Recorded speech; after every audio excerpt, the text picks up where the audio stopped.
Welcome to Astounding Stories of Space and Time.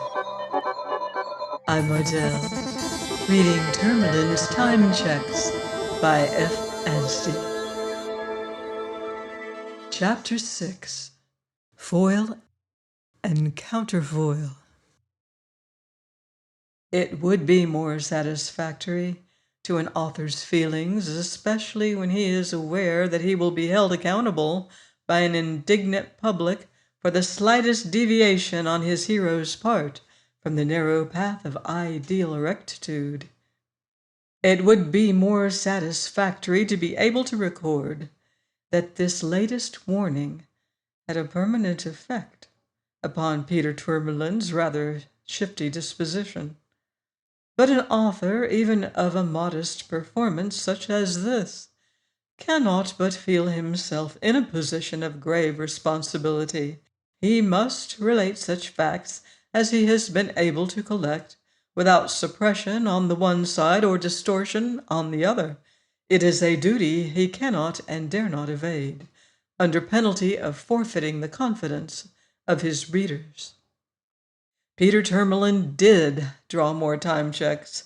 He did go back to the boomerang, and it would be useless to assert the contrary. We may be able to rehabilitate him to some extent before this story concludes. At present, we can only follow his career with pain and disapproval. Some allowances must be made for the peculiar nature of the case. To a person of Peter's natural inclination to the study of psychology, there was a strong fascination in watching the gradual unfolding and revelation of two characters so opposite and so interesting as those of Miss Tyrrell and Miss Davenport. That was the point of view he took himself, and it is difficult to say that such a plea is wholly without plausibility. Then, too, he was intensely curious to know how it would all end, and he might ascertain that in the very next quarter of an hour he drew, there was absolutely no telling. As for Sophia's threat, that soon lost all terrors for him. She would abandon him, no doubt, if she ever knew, but who was going to tell her? How could she possibly discover the truth unaided? Especially now that her awakening suspicions had been lulled. His secret was perfectly safe, and he could unravel the tangled thread of the history of his remaining hours on board the boomerang without any other hindrance than that of his own scruples, which practically amounted to no hindrance at all. So Peter continued to be the slave of his clock and his checkbook, from the counterfoils of which he was disagreeably surprised to discover that he had drawn more frequently, and in consequence he had an even smaller balance left to his credit than he had supposed. However, he consoled himself by concluding that one or two cheques had probably been mislaid and were still unpresented, while he was entitled to some additional time in respect of compound interest, so that he need not stint himself at present.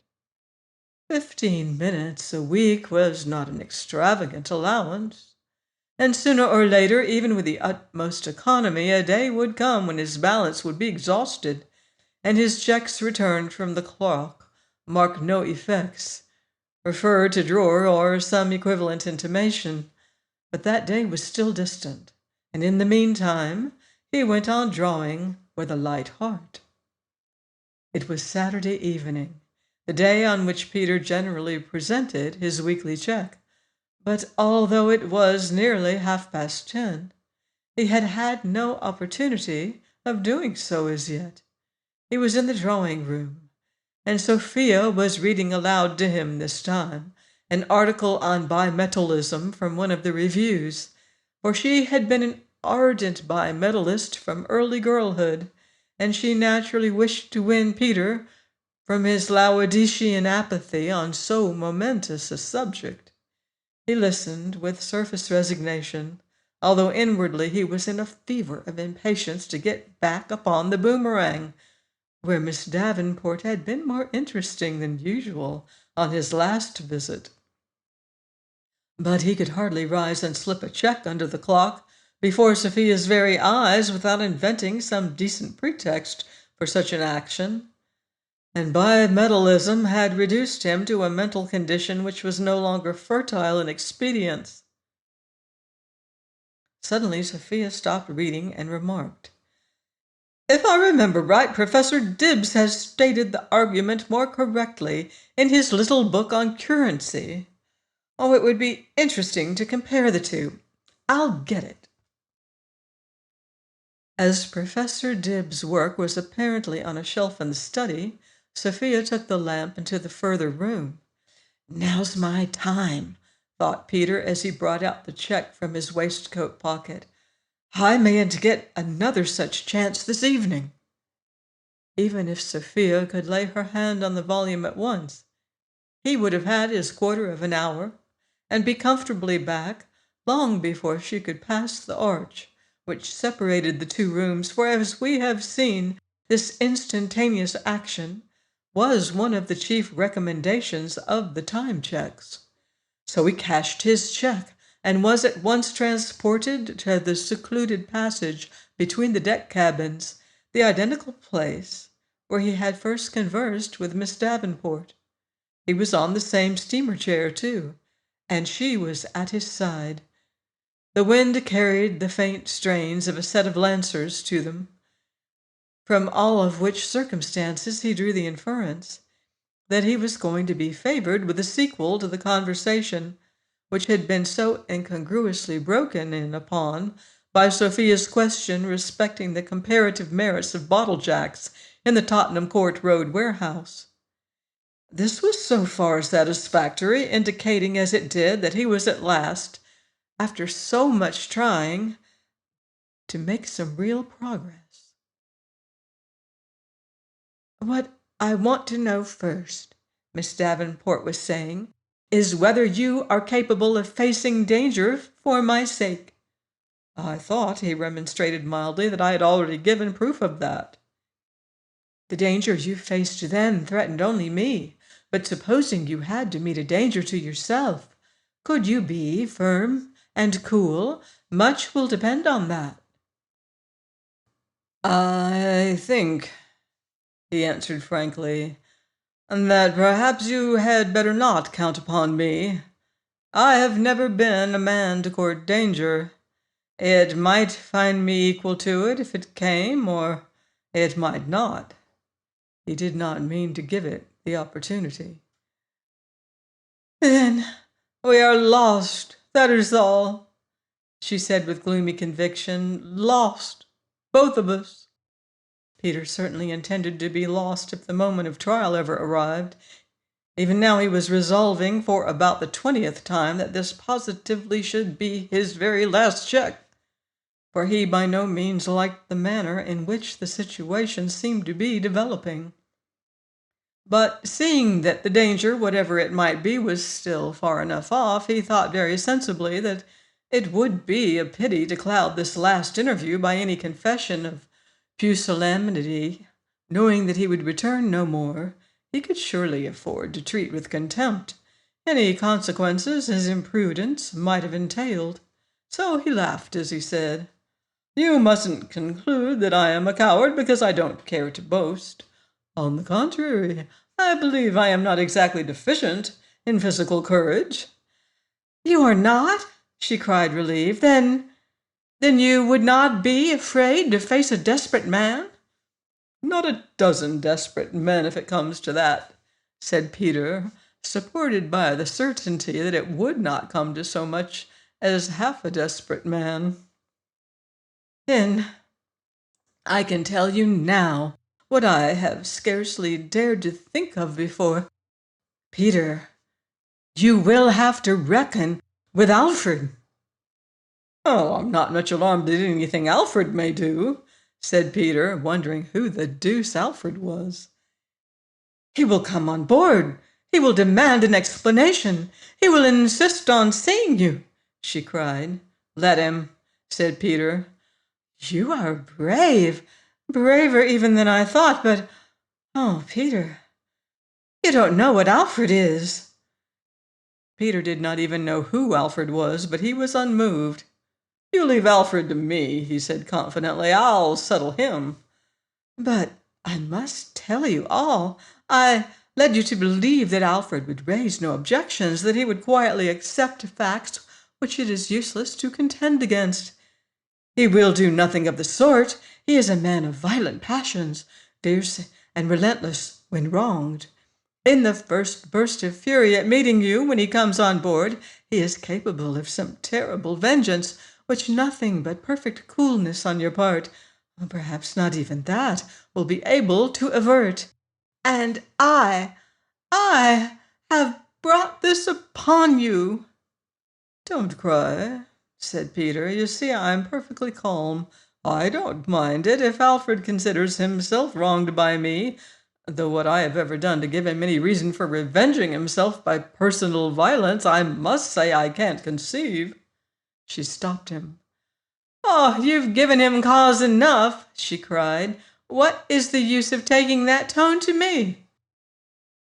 "I want to see Alfred's point of view, that's all," said Peter. "What does he complain of?" "What does he complain of? You ask me that when—" "Peter," she broke off suddenly, "there is somebody round the corner listening to us. A woman, I'm sure of it. I heard the rustle of a dress. Go and see if there is not." Go and see, and find himself face to face with Miss Tyrrell, who might faint or go into hysterics? Peter knew better than that. "It's merely your fancy," he said soothingly. "Who can be there? They are all at the other end of the ship dancing. Now go on telling me about Alfred. I don't yet understand how I have managed to offend him." "Are you really so dull," she said with a slight touch of temper, "that you can't see that a man who thought he was going to meet the woman he was engaged to, and find she has learnt to care for somebody else, is likely, even if he was the mildest man in the world, which Alfred is far from being, to betray some annoyance?"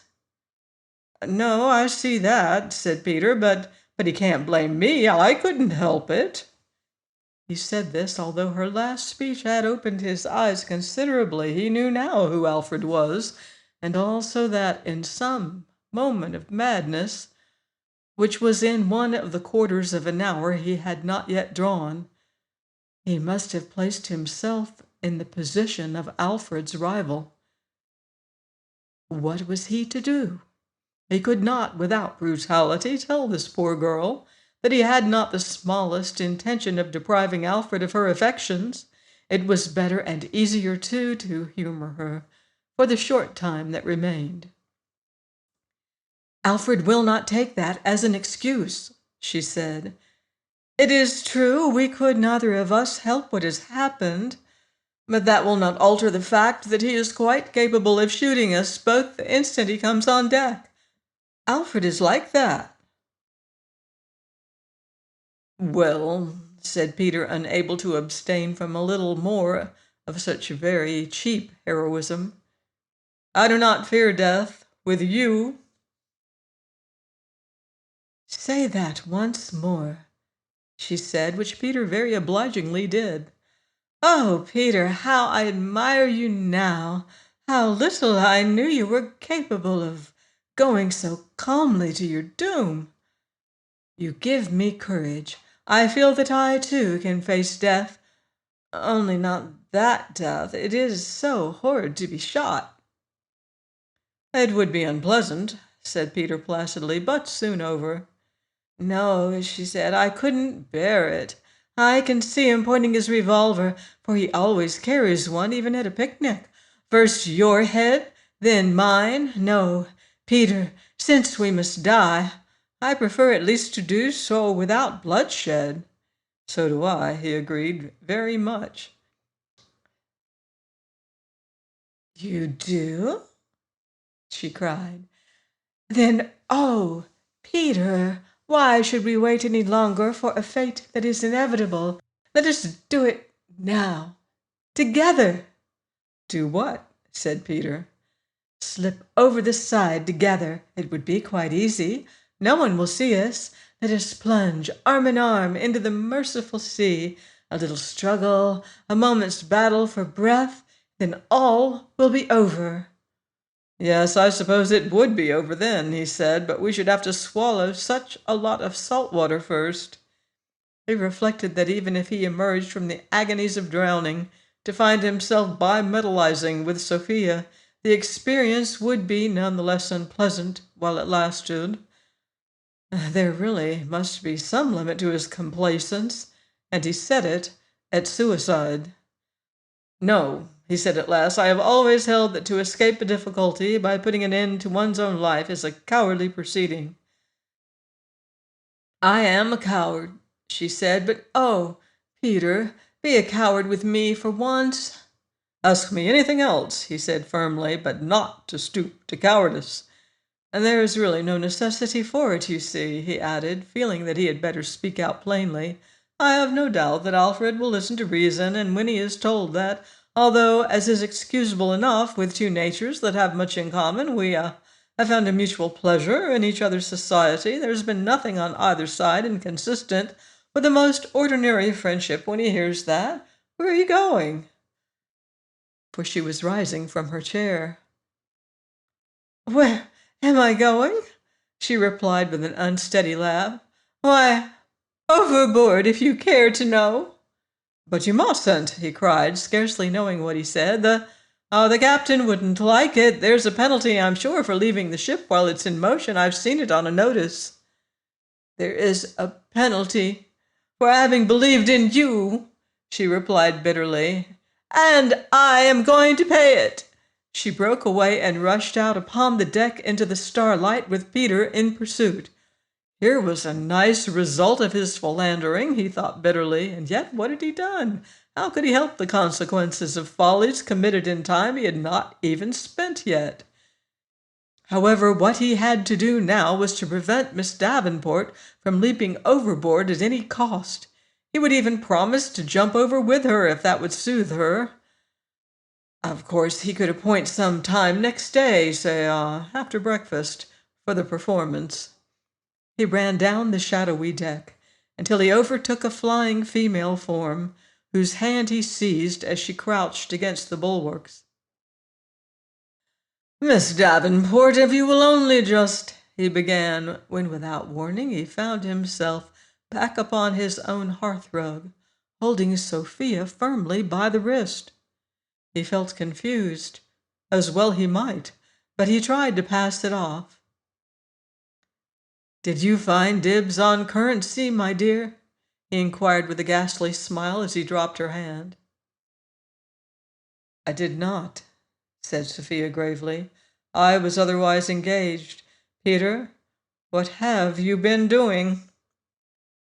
What have I been doing? He said. Why, it's not a minute since you went to the study to get that book. Look at the clock and see.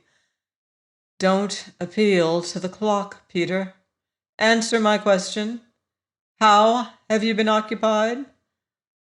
I've been waiting for you to finish that article on bimetallism, he had the hardihood to say. A deuced well-written article it is, too. So clear. I don't refer to what you were doing here, said Sophia. What were you doing on board the Boomerang? It's so long ago that I really forget, he said. I read Buckle on deck. I talked with a man named Perkins. Nice fellow he was, manager of a bank out in Australia. It's useless to prevaricate, Peter, she said. What I want to know is, who was that girl, and why should she attempt to destroy herself?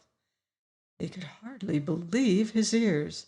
Girl, he stammered, how do you know that any girl attempted anything of that sort? How do I know, Peter? Said Sophia. I will tell you how I know. I was on board the Boomerang, too. This awful piece of intelligence. Peter dropped into his armchair, speechless and quaking. What would come next he could not tell, but anything seemed possible, and even probable, after that. Join me next week for another installment of Tourmalin's Time Cheques, here on Astounding Stories of Space and Time.